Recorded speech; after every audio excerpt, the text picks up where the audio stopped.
কোন সূত্র বলে শুধুমাত্র শাশুড়ি আর তার মেয়েরাই ঘর সংসারী হয়? তাদের খুব কষ্ট করে সংসার করতে হয়। তাদের কেন জানি না কেউ সাহায্য করে না।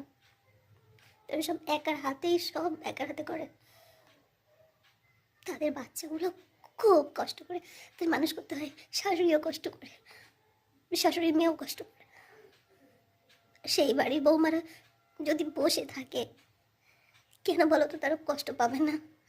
তারা তো কষ্ট পাবেই। আর সেই বৌমাদের যে বাচ্চাগুলো হয় একদম রেডিমেড বড় হয়ে যায় তাড়াতাড়ি করে।